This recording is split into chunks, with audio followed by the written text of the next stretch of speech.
Iran's capital is counting down to day zero. شروع میشه به حرکت به سمت جاهای سرسبز و پرآب. In the middle of the 21st century, Tehran is transforming from a nuclear power to a water beggar. The Iranian regime, which threatens the world with its missiles, cannot provide its people with a drop of water in its own capital. It has even started begging its neighbors for water. People are not queuing for free bread. Millions of Iranians, holding cans in their hands, are trampling each other to get plastic water containers to take home. Only the sound of air and helplessness flows from the taps, not water. This is the moment when civilization collapsed. That is why President Mesut Pezeshkian raised the white flag. He said, in desperation, that Tehran's relocation had become a necessity. His solution is the biggest escape plan modern history has seen. Relocate the capital and flee. They are fleeing because Iran is now experiencing water bankruptcy. So, how did a superpower candidate end up like this? The answer is hidden in that white spot on the map. This massive white spot you see is not a geographical formation. It is a biological time bomb set by the Iranian regime against its own people. Lake Urmia, the largest lake in the Middle East, has been wiped off the map by one of the greatest ecological crimes in human history. While the elite in Tehran diverted the water flow to line their pockets, they left behind a 10 billion-ton pit of toxic salt. This disaster has long passed the point of no return, and every time the wind blows, massive salt storms, silently carrying death to the lungs of millions, herald a crisis that transcends borders.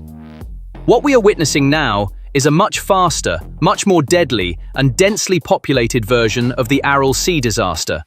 And the demographic earthquake triggered by this situation has pulled the pin on a wave of refugees that will cross Iran's borders and shake the entire region, including Turkey. Iran's impending water bankruptcy disaster has not only devastated nature, but also undermined the very survival of the Iranian state. To grasp the true magnitude of this disaster, we must first visualize the scene of the crime, the geological and historical grandeur of Lake Urmia. This was no ordinary body of water.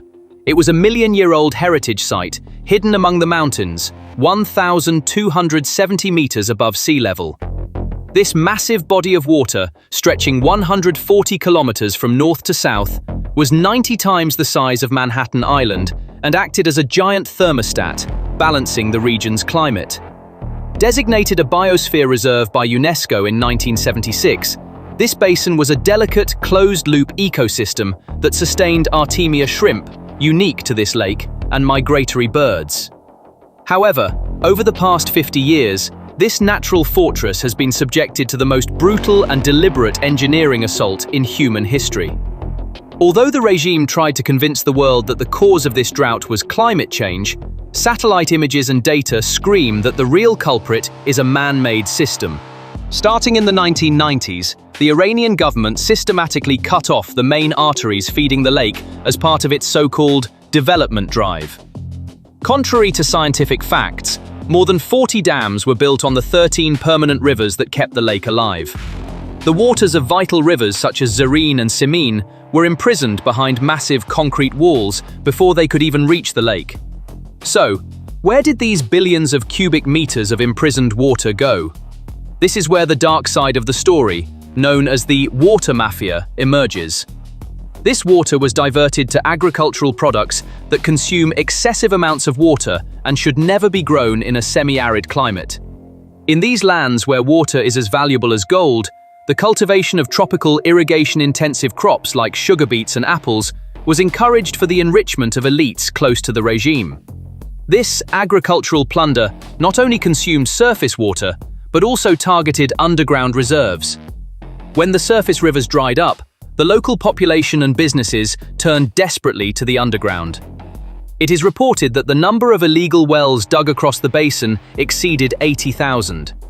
These wells savagely sucked dry the aquifers, or underground water reservoirs, that had been building up for thousands of years beneath the soil, as if with a straw.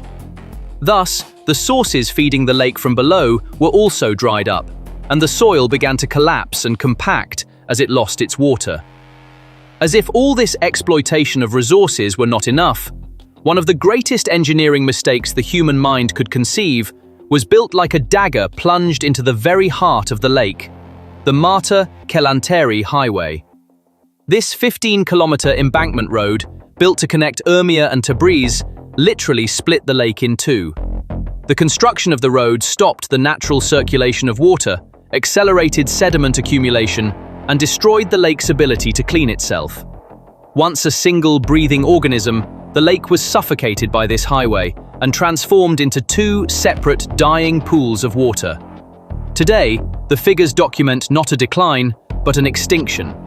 The lake, which had a water volume of 30 billion cubic meters in the 1990s, has now lost more than 95% of its volume.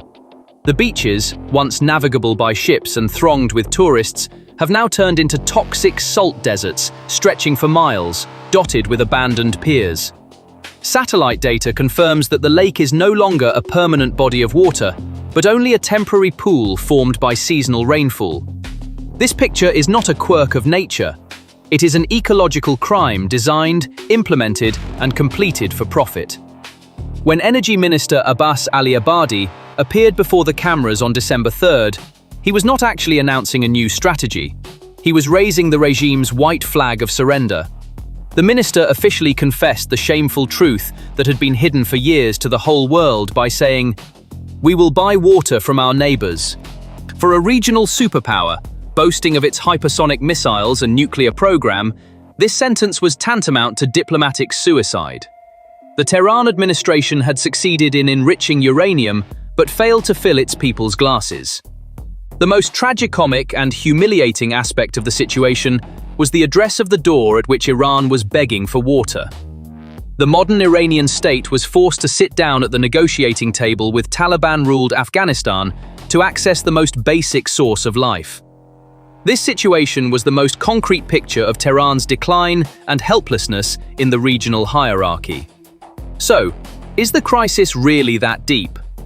Climate scientist Nasser Karami's analyses show us that the picture is not just a crisis, but a mathematical impossibility. Karami cries out the bitter truth, stating, "Iran's current water resources can only sustain a population of 50 million at best."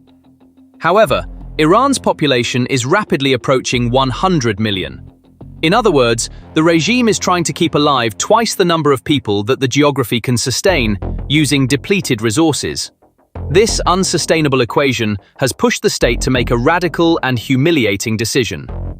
The regime is switching to a system called virtual water import to close the gap. This fancy term actually means the cessation of agriculture. The state has decided to dry up the fields to conserve water and import food for the people. This decision marks the end of the self-sufficient country fairy tale that has been told to the people since the 1979 revolution. The resistance economy doctrine has collapsed, replaced by food dependency. Iran's food security now lies in the hands of foreign suppliers, because a state that has to import water has, in fact, begun to surrender its sovereignty piece by piece. This marks the collapse of the self-sufficient country doctrine. Now that the lake has died, the people's nightmare has begun. The remaining 10 billion tons of toxic salt fill the lungs of millions of people with every gust of wind, like a salt tsunami. Respiratory diseases and cancer have exploded in Tabriz and Urmia. The people are condemned to live in an invisible gas chamber. But the horror movie doesn't end there. When the water runs out, the law of the jungle begins. A water mafia has sprung up on the streets of Tehran. According to intelligence reports, the Revolutionary Guards now control the water tankers entering the city. Water is not a public service, but a weapon. The regime only provides water to loyal neighborhoods, punishing poor neighborhoods with drought. On the black market, a liter of water costs 10 times more than gasoline. Neighbors steal water from each other. Social trust has evaporated. The collapse of agriculture not only threatens food supply, but also wipes out the rural economy. Unemployment is rising, villages are emptying, and a desperate migration to the cities is beginning. Another wave is the silent cry of biodiversity. A biosphere reserve under UNESCO protection has turned into an ecological graveyard before our very eyes. The ripple effect of this disaster is not limited to ecology and economy. It is also creating a deep sociological fracture. Lake Urmia was not just a body of water for the Azerbaijanis, Kurds, and other ethnic groups living in the region.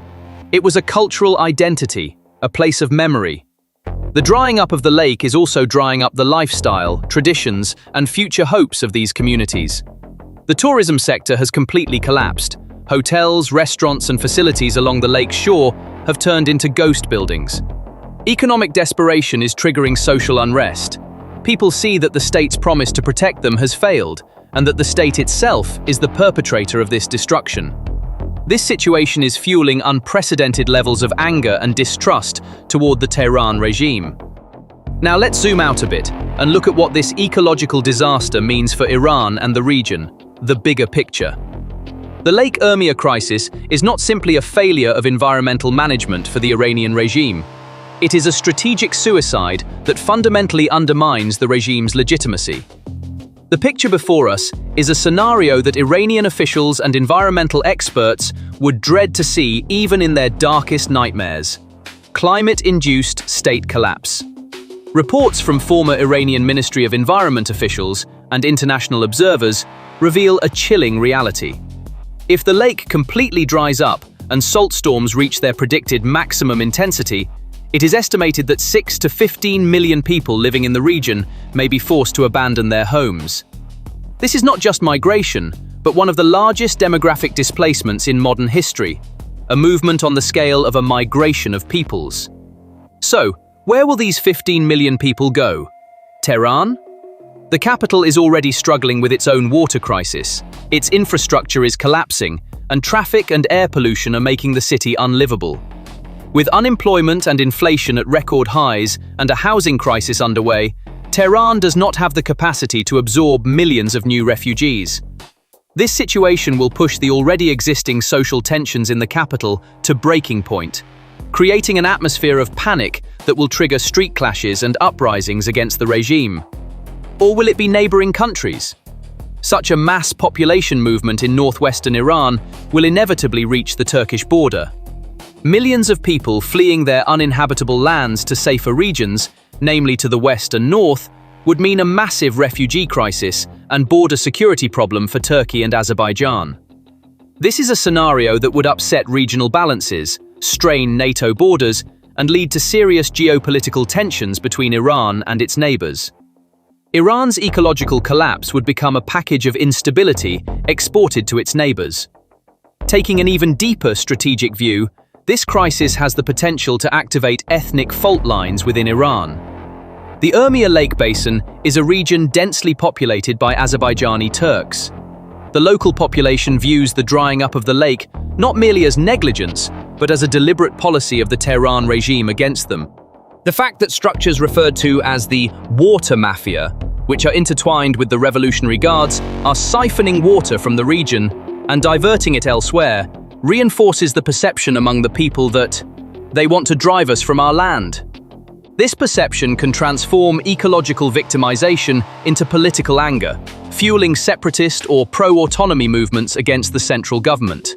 The water crisis is evolving into an internal security problem that threatens Iran's territorial integrity. The regime's capacity to manage this crisis also appears to be completely exhausted. Years of corruption, incompetence, and mismanagement of resources have crippled the state apparatus. Billion-dollar projects such as the Lake Urmia rescue program have remained on paper, funds have disappeared, and the reality on the ground has not changed. In the eyes of the people, the state is no longer a solution-producing authority, but an enemy that is the source of the problem. The social contract has cracked and fragmented like a dried-up lake bed. Furthermore, this situation demonstrates the failure of Iran's resistance economy doctrine, a strategy that set out with the claim of self-sufficiency and recklessly consumed water resources in the name of ensuring food security, has ultimately not only made the country dependent on external sources, but has also destroyed its production base. While Iran claims to stand up to imperialist powers, it has been devastated by its own geography. Without water, there is no agriculture. Without agriculture, there is no food security. Without food security, national sovereignty is just an empty slogan. Ultimately, the Urmia Lake crisis is not an isolated incident, but a symptom of systemic collapse. Iran is paying the price for a management approach that consumes its resources without replenishing them, sacrificing long-term sustainability for short-term political and economic gains. This price is not paid only in money. It is paid in land, health, the future, and potentially the very existence of the state. Geography is taking its revenge, and this revenge is advancing in a way that is too certain and destructive for any military force or ideological propaganda to stop. The regime is trapped in the salt desert it created. Although humanity appears to have won the war against nature, the loser is clear. A generation has consumed a legacy that existed for thousands of years and left only a pile of toxic dust for future generations. Every speck of dust rising from that drying lakebed is a warning fire echoing in the skies of Iran. And this warning fire is sending a message to the entire Middle East. Your borders cannot protect you. Your missiles cannot hit this enemy. The destruction did not come from outside, it rose from within, from the wells you dug with your own hands. For Iran, it is no longer 5 minutes to midnight. It is already past midnight. So, what do you think about this? Please share your thoughts in the comments. To stay updated on new videos, please subscribe to our channel and don't forget to turn on notifications. Thank you for choosing us.